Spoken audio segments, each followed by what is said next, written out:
Good morning, everybody. It is Thursday, December 7th. I'm Jane Johnston with the Barry Hill Group for the Victoria Real Estate Show with... Hey, everybody. It's Hunter Plank with the Vibe Real Estate Group. Good to be here. How are you doing? I'm doing good. We had our Royal LePage Christmas party last night. I did not make it in at late night. I'm feeling fine. But there was some dancing. There was some fun. There were photographs. Oh, I love those. The typical photo booth. So anyway, ended up having just a good time with my colleagues, and came home early because got a sick one at home. Aww. So, yeah. Partner or kid? Partner. Yeah. Not feeling well. Anyway, and how's real estate going in your world this week? It's been pretty slow in my world, actually, for the real estate. But it's given me some time for other things, like working on the background stuff. Lots of meetings with my business partner in terms of ramping up for the new year.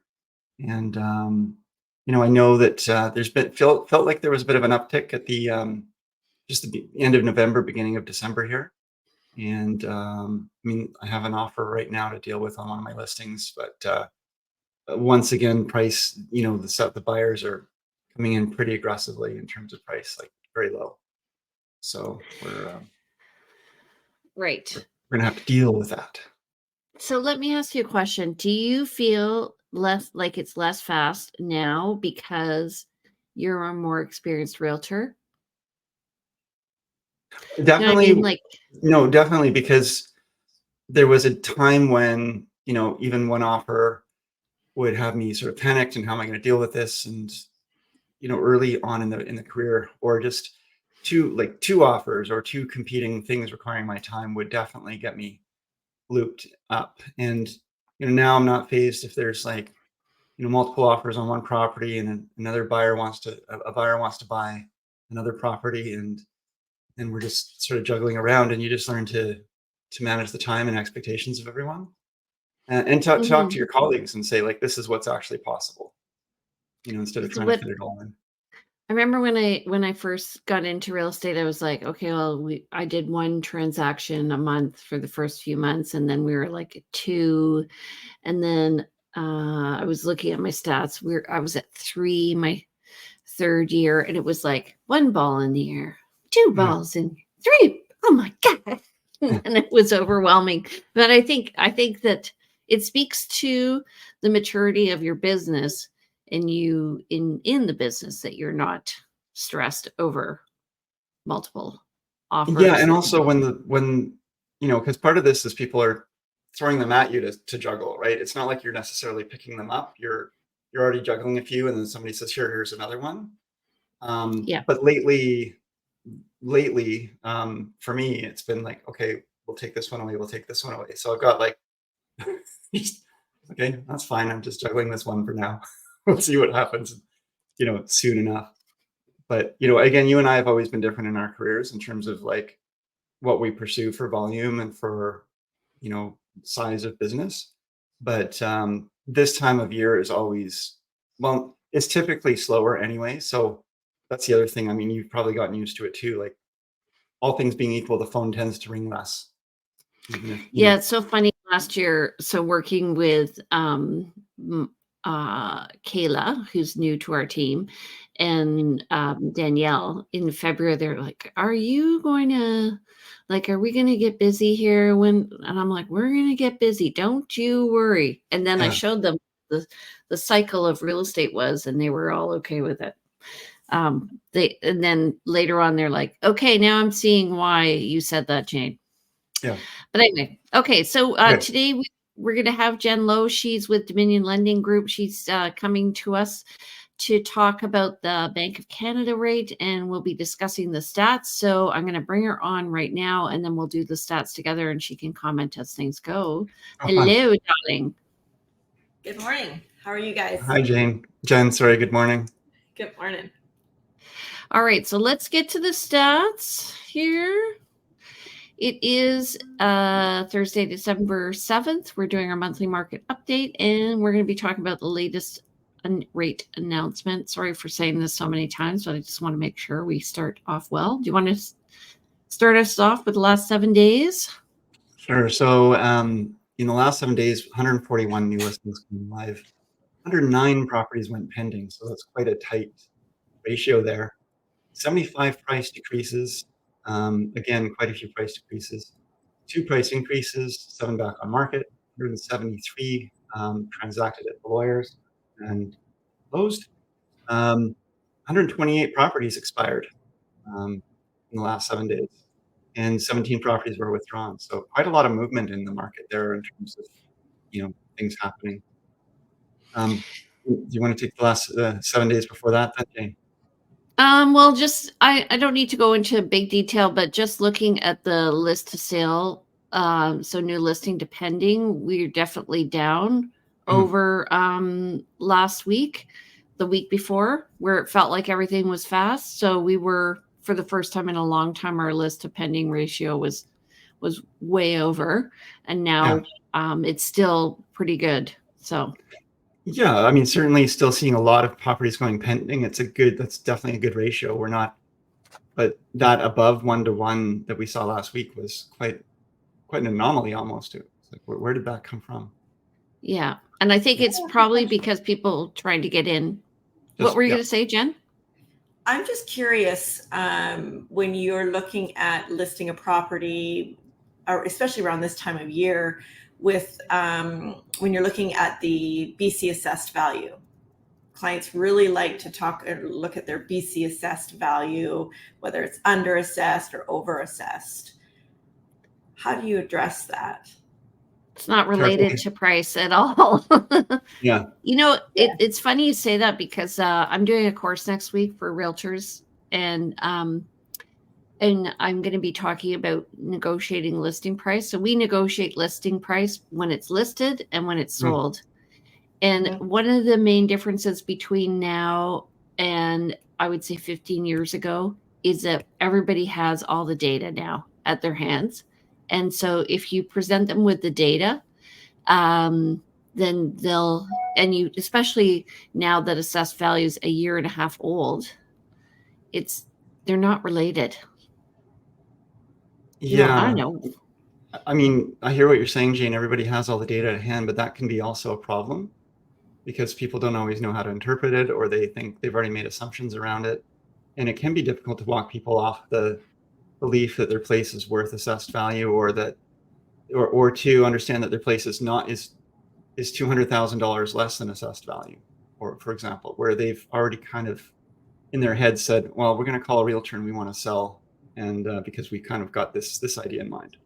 So bringing that reality check in can be a little bit difficult, but definitely. Yeah. So I'm just wondering, Jen, do you get people asking you that what's their value? Quite often, especially when I'm looking at refinances, but they refer to their assessed value. And when we get the appraisal, I mean, we're seeing the appraisals coming in below assessed value. And the assessed value right now, when you're looking at the assessment that you got last January, is actually from the July before. So it's basically it's a year and a half old. Mm-hmm. So in January of this year, we will be talking a lot about why assessed value is not your property value. Yeah, we'll be getting a lot of those questions yet again. And if you compare like two houses that are brand new, then yes, assessed value is going to be fairly close because they just sold. But over time, one person's going to take better care than the other. Depending on which one sells, it affects the value of the other property. Yeah, the appraisers don't go into the homes, so they're doing the armchair assessments. And when they see a sale, they don't. I mean, yes, they can look at the photos and such, but they don't have photos of the inside of your own home if you haven't sold it recently. So they're going to make a lot of assumptions. We should move on because we've got a lot of stats to do. Okay, so net unconditional sales this week were 39. That's for the month of December 2023, compared to 320 in December 2022. So feels low. New listings for the past 4 days. That was for only 4 days worth, though, right? Like December 4th. I know. It just feels low. Mm-hmm. New listings are 39, so that's a great list to sale ratio, and that's compared to new listings last year, 361.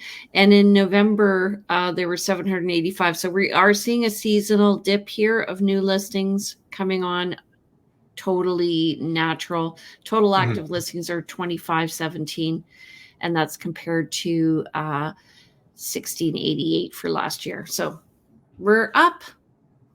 And sales are down. That says to me we're moving more into a buyer market. Yeah, and that's what I'm hearing too. And what I mean, Jen, when do we bring Jen in to talk about where things might be going? Because what I'm hearing from folks is we might be seeing some. There we go. Let's just let Jen go with it. Go, Jen. What's the Bank of Canada rate saying? Yes. So the Bank of Canada met on Wednesday, and they held their overnight lending rate, their target rate at 5%. What that means is basically the overnight rate is what the banks lend to each other, is the definition of the overnight rate. The next step to that is prime rate, and prime rate is what the banks lend to clients. Prime rate is 7.2%, and that's they've said that it's going to stay that way at least until the next meeting, which is end of January 24th is when the next meeting is. Oh, yes. I got my hand up first. So prime rate is what they're lending to people who are not banks. The overnight lending rate is what they're lending to banks. So how do I register as a bank so I can get myself a lower rate? Yeah. Get millions and billions of dollars, and you're good to go, probably. Okay. All right. Probably more than millions. Yeah, billions. I have a question. Yeah, that's why I threw that billions. Trillions. Bajillions. Yeah. What about so are you finding fixed versus variable? Are they changing right now? The fixed rates? The variable rates, are they?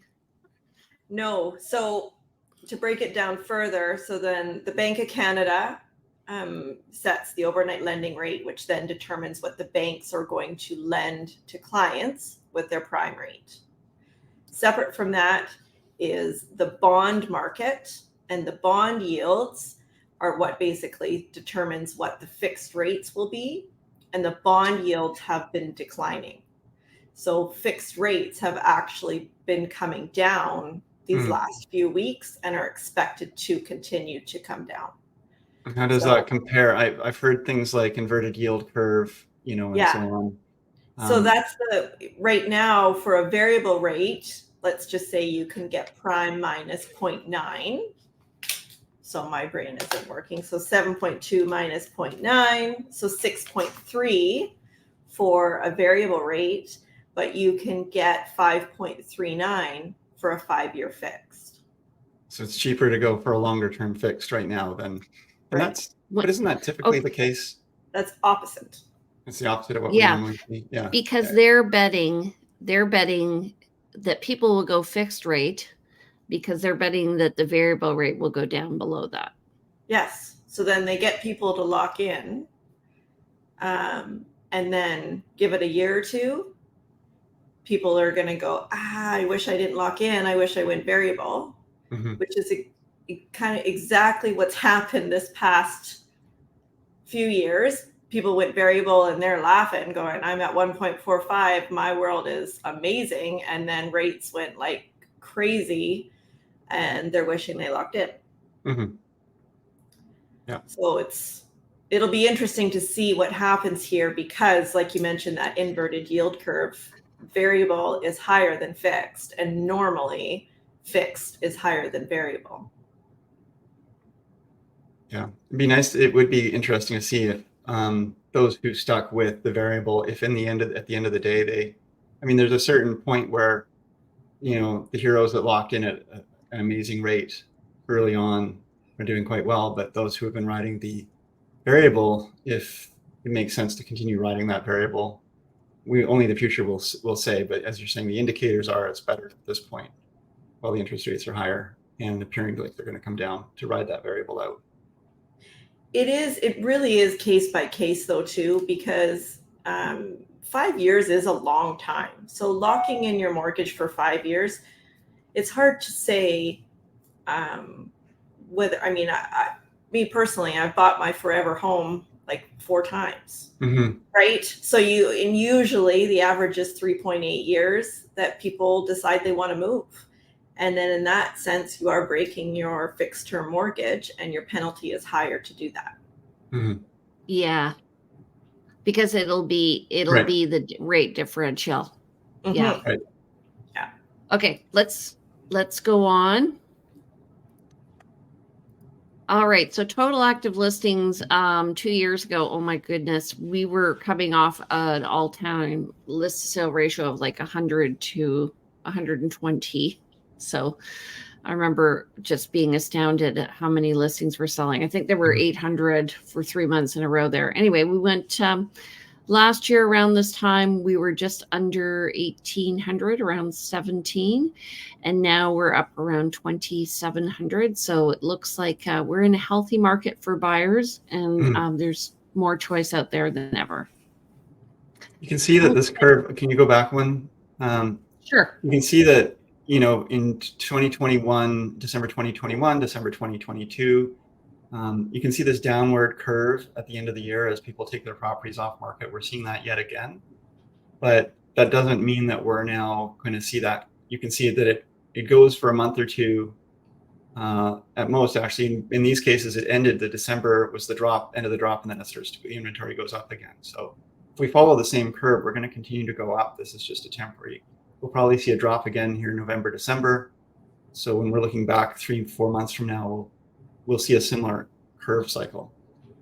Yeah, and you'll see this in here where it's actually, if you're interested in selling your house, it's not a good time to take your house off the market because the list to sale ratio is quite good in December. So 2 years ago, we actually oversold. So we had more sales than we did new listings coming on the market. Last year, we were fairly close, almost 1-to-1. And now we have more listings than previously, but they are less. And as you mentioned, I think there were about between 70 and 80 homes that came off the market. So I expect that will continue, and we'll see what happens. But just looking at the total listings over the past year, we do see that kind of seasonal bump in the spring and then in the fall again. But sales, you're going to find your most buyers are going to be happening in May. So a lot of people are like, well, let's wait and see what happens in the spring. You're going to have more competition in the spring. So get out there in January. This also goes back to the conversation we had at the beginning of our talk here about the ball, juggling all those balls. And, realtors get really, really busy in May. And we do our best to be, competent and organized and do everything we can, but there's a lot of moving parts at that time. So it sometimes can be harder to give everybody all the attention that they need when you've got a lot of people clamoring for attention. Yeah. So doing business at like I know accountants get really busy at a certain time of year. I'm sure mortgage brokers. Do you find your business is seasonal, sort of along with ours, but you also have renewals, which even it out. But, and refinances. Yeah. Refinances are definitely down right now because to refinance at such a higher rate, we're not seeing that as much, but it is pretty seasonal, just like your market as well. Yeah. I have a question. Are you finding like people just kind of waiting to the very, very end of their renewal to do their renewal? Yeah, they're just wanting to not deal with it because they don't want to know how much their payment is going to go up, which does create a bit of a challenge in the sense of depending on who the lender is. Not all lenders will put you into an open term upon renewal. So it just can create quite a rush. It doesn't hurt we can secure a rate 120 days out. So I always like to get the ball rolling 4 months out. And then we watch rates myself, I'm going to always be watching the rates to make sure that if I can get you a lower rate, I will.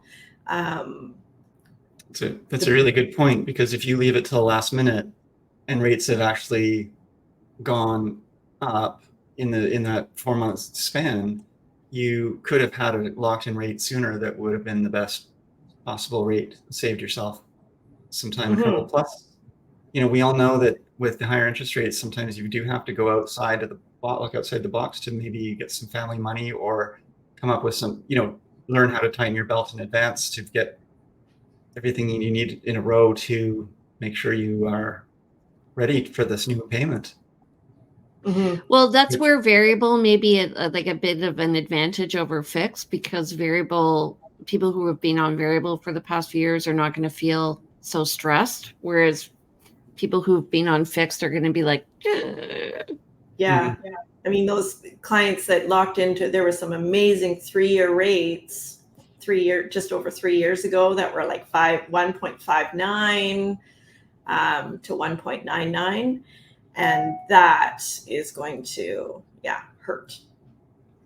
I have a client who signed a 10-year 3%. And she's like, isn't that amazing? I'm like, oh my God, I can't even believe it. Anyway. Yeah.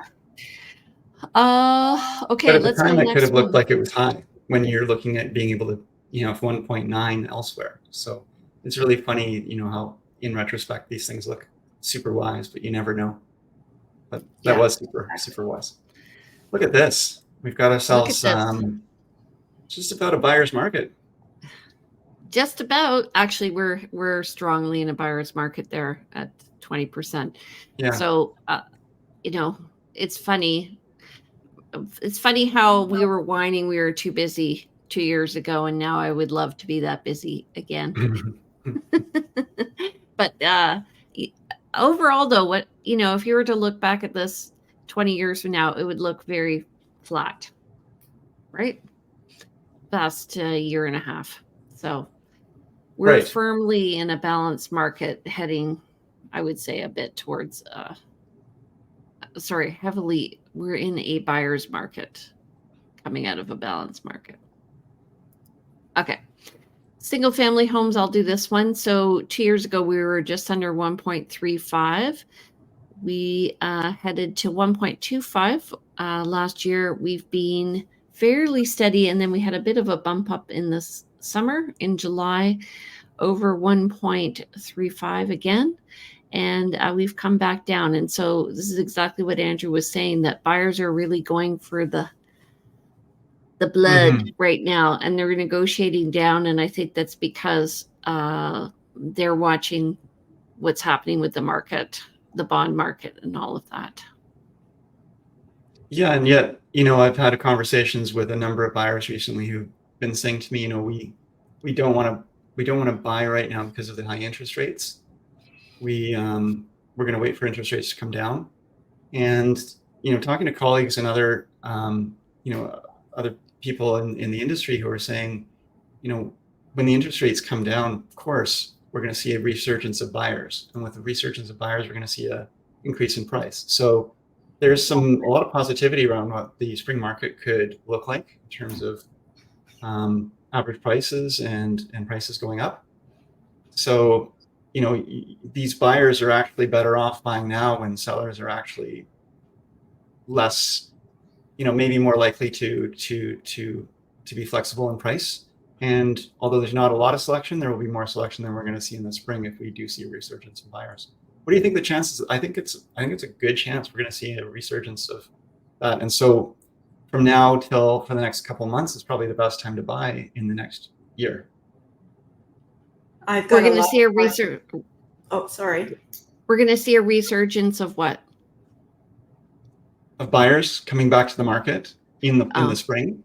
So if you're a buyer on the fence, you're better off buying now than in the spring when you're competing. And we're going to see that list to sales ratio go up, and we're going to see higher prices. We might see lower interest rates, but higher prices. I'd rather buy at a higher interest rate at a lower price than a lower interest rate at a higher price. Yes, because the rate will change, the price won't. Yeah. Jen, what were you going to say? You're kind of one step ahead of us anyway, right? So what are you seeing? What are the buyers feeling? I've, like a lot of clients that I pre-approved in the summer or, spring of last year, they've stepped aside. Just it's the uncertainty of the market, right? Which is based on what we're seeing in the news.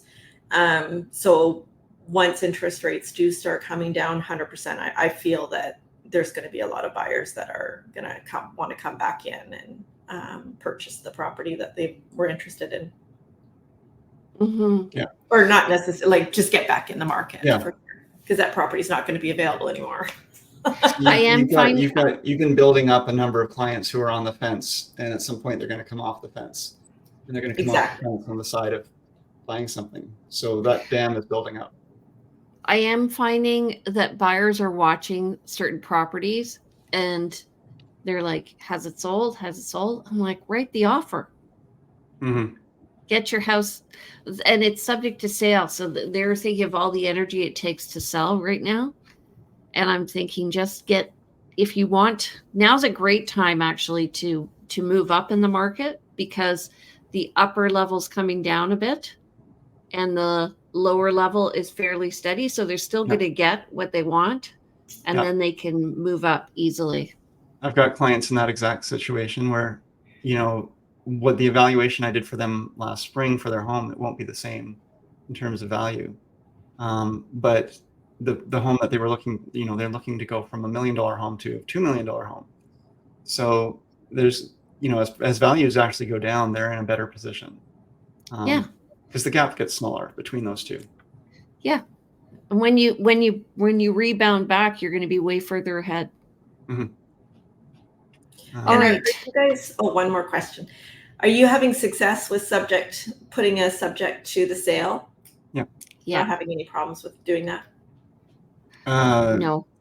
It's individual. I mean, it depends on the seller and their agent, but I think it's definitely more available than it ever was. Than it was in the last number of years, to have that conversation, to get those offers accepted. I've had offers on properties that my clients have accepted that were, if not subject to sale, in a competing situation. They had an offer on their property, so it was the other people had an offer on their property, so it was more of a condition on financing, but it was really still had to sell, and they decided to work with that. I've got buyers who bought condo recently, were subject to sale, and they've just recently removed conditions.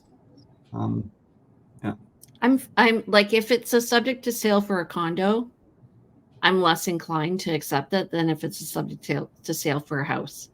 And just because houses are flying off the market a little better than condos are. So there's a number of condos coming on the market because of the recent changes in the rules. And so I just feel more confident on a subject to sale in a house. Yeah, no, that makes sense. Okay, Andrew, you want to do this one? Sure. So, 2 years ago, pretty much right at $650,000 was the average sale price for a condo in Greater Victoria. That popped up to a max of around $690-ish back in January 2022, and then slow decline. It's funny because condos didn't see the sort of more dramatic price declines as the houses did, I guess, but it's been bouncing around a little bit. We've kind of come down to a low in December 2022 of $550,000. That's $100,000 for a condo average price drop, in a year. And now we're up, an average of about $50,000 to $600,000 as the average. And it does look like it's kind of on a slow decline for now.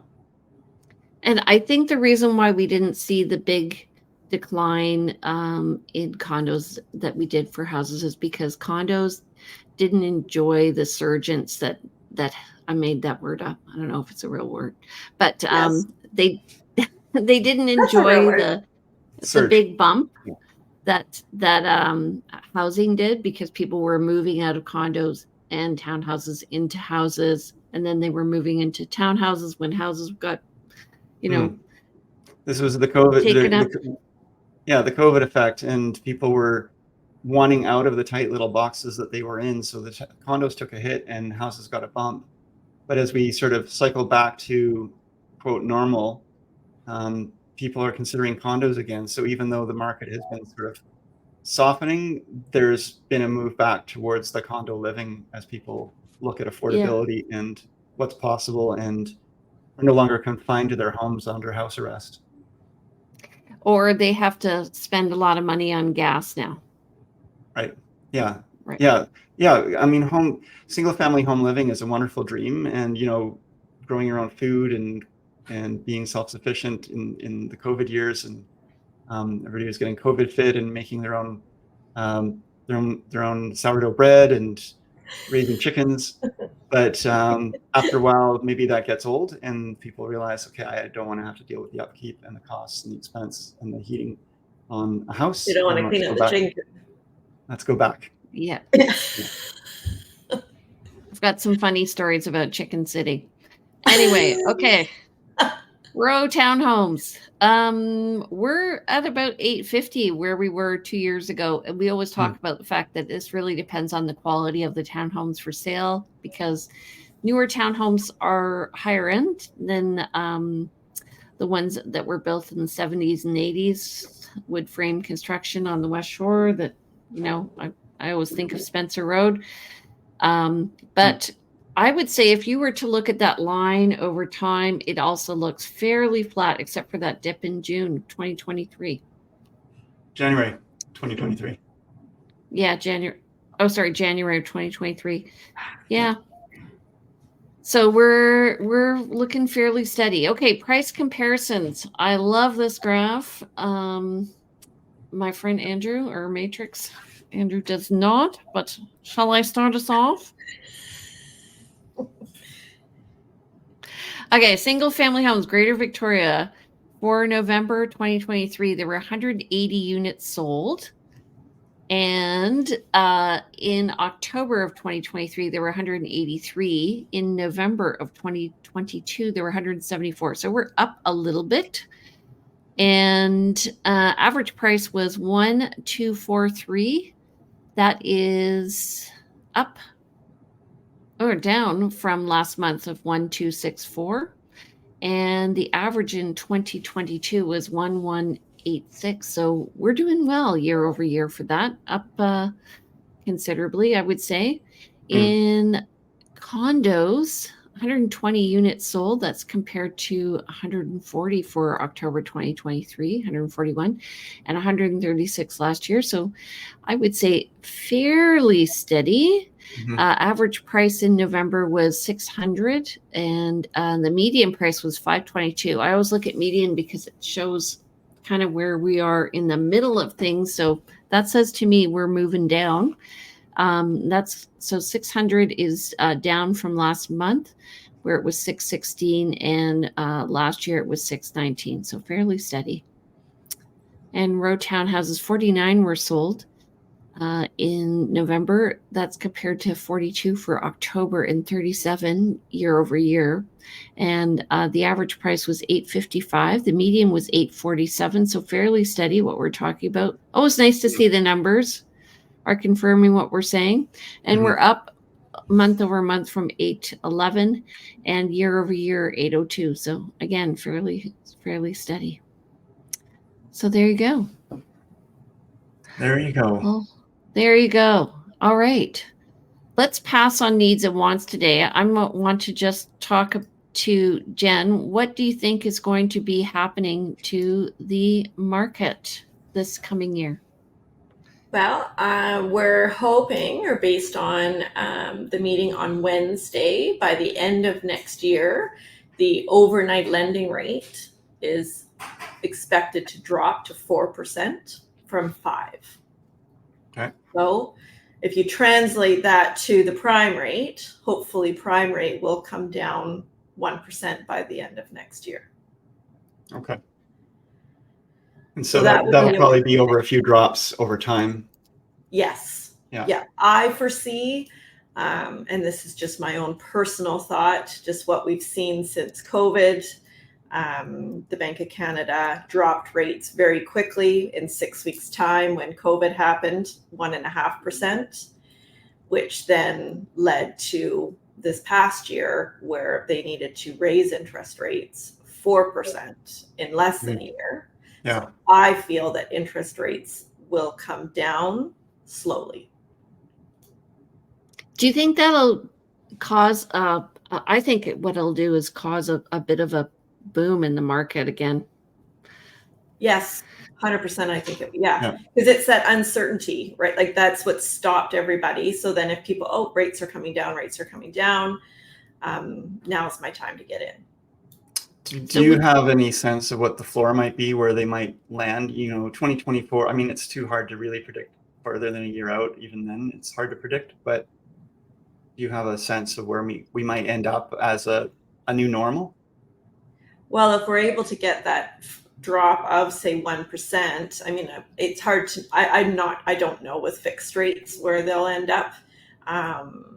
But for the variable rate, you'd be looking at there around, if prime goes down to 6.2, your variable rate would be there around 5.2, 5.3. Mm-hmm. Okay. So it's such a drag. It'll still, it's still going to have an impact on pricing, just because it's very, compared to what affordability was for a home a couple of years ago versus even after the interest rates have come down a bit, we're still going to have a lot of people struggling to come up with monthly payments for their mortgages. Still be, considering smaller homes and, maybe not as expensive a home. So that should still have some impact on the market to keep prices from really, really going up. But all things being equal, a drop in prices should bring up drop in interest rates should bring prices up somewhat. Maybe not as much as they used to. Well, everyone wants to sell high and buy low. I got a jet. I've got to go meet somebody for 10:30, so I've got to run. Jen, it's wonderful to see you, and thank you very much for coming in and sharing your wisdom. Good to see you again. I'll leave you guys to finish off if you like, in case there's anything else, Jen, you'd like to share. And Jane, maybe you can do how to reach me thing. But I will. Sure I'm not late for my meeting. Okay. Have a great day, Andrew. Thanks, guys. Bye now. Okay. See you later. Bye. All right. Well, let's talk about Andrew. Yeah. I'm just kidding. Okay. Well, actually, that kind of brings us to the end of our show. So I was just going to say to people, if they want to, they can subscribe to our show so that they don't miss it every week. We are on YouTube, as well as we have our own channel called The Victoria Real Estate Show. If you want to go on there, you can look at these episodes and more. And if you want more information, how to reach you, Jen? I am at 250-217-4925, and my email address, j.lowe@dominionlending.ca. All right. And jenlowe.ca, right? That's my website. You bet. Okay. And if you guys want to reach Andrew, his number is 250-360-6106. His email is info@andrewplank.com. You can reach him at andrewplank.com. And his Instagram is plankandrew. And if you want to reach me, I'm Jane Johnston. I'm with the Briar Hill Group. My number is 250-744-0775. My email is briarhillgroup@gmail.com. And you can look at all my listings at briarhillgroup.com. If you want to see these shows and more, go to the victoriarealestateshow.com. You can also watch information on neighborhoods there. And don't forget to follow me about lifestyle in Victoria at realtyteacher_remax_Victoria. Alrighty, so we're actually not going to be on next Thursday. We are going to be off till the new year, so we'll be on the first Thursday in January. So I guess see you next year. Happy holidays to you. Thank you so much for coming. I always enjoy our conversations. Yes, me too. Thank you for having me. No problem. Bye. Bye.